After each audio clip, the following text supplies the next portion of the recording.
All right, I think I'm unmuted now. Hello, everyone. Thanks for having me, Bob, Mei Mei.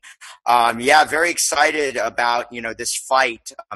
I think the bigger fight here is we actually have a second generation of affluenza, where we have the parents of a lot of the younger generation that have worked so hard as immigrants. I know Peter shared his story, really powerful to hear that, because that is a story of many of our second generation Asian Americans that are somewhat removed from the realities of the discrimination pre-Prop 209 in 1996. So, this is a real important fight to be educating the community about exactly what it means when Democrats and the left try to say that they're going to increase diversity, but simultaneously kill diversity and kill merit.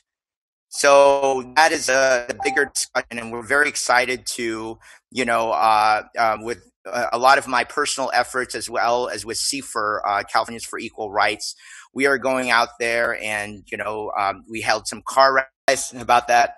So, yeah. Mark, I'm glad you're back. So please, take over. Yeah, sorry about that technical issue here, but I wanted to actually highlight something very important in the Filipino community. Okay, Prop 209 has done so much to level the playing field that I think we've seen in one generation, in 24 years, that we have seen a lot of formerly low-income communities in the Asian, like the Filipinos, that have now risen up. And I think that can also be said about the Vietnamese. And but specifically the Filipinos, there's a city called Eastvale here in Southern California. And Eastvale surprisingly has the highest per capita income and the highest educated population per capita in the whole of Inland Empire. And that city is populated mostly by Filipino workers in the medical field that all have college degrees from the UCs and the Cal States.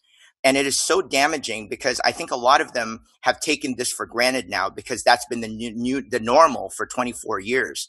People don't realize that before 1996 that it was a struggle. It was, back for example, one of our car rallies recently last month, we had the mayor, I think she's mayor or city council of Monterey Park, Yvonne Yu.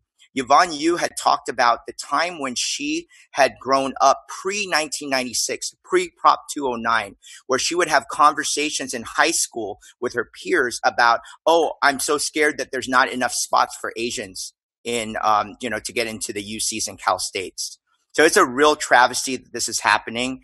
And, I really wanted to kind of bring in the personal stories. And the real big question is, who is the bureaucrat that will be handling what are the proper demographic breakdowns that are acceptable for this moment in time? And as we know, things are always in flux.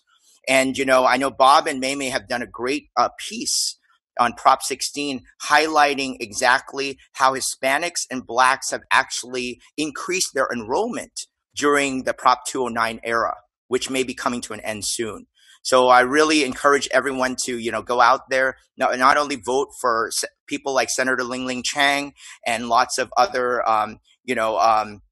candidates in Assembly, especially in Assembly and State Senate. I cannot stress that enough. We're so focused all the time on federal stuff that we forget all our state stuff, which is even more important. But also to talk to your neighbors and your friends and educate them on the nuances. Another very important nuance is the fact that this affects public sector employment, and public sector employment is actually overrepresented by African Americans. So what this is actually doing is it's going to hurt Black lives. It's going to actually reduce the jobs that, that a lot of African Americans depend on their livelihood as, in the county jobs, city jobs, all of that. So there's a lot of nuances in this, and I encourage everyone to get educated on this issue, talk to your friends, support Bob and Mei Mei's efforts, and, in No on 16, also for CFER, California for Equal Rights, are my organization. I'm the director of outreach there. So we want to all work together to fight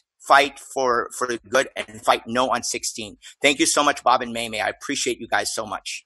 Thank you, Mark. Glad you got your signal back. Your comments are always on point and worthy of adhering to. Thanks so much. Hey, Mark, I would like to give you an honorary title as the honorary chairman of Outreach for Parents and Students for Racial Equality. See you later. We'll talk to you. Don't forget my offer, okay? So anyways, before I do my close,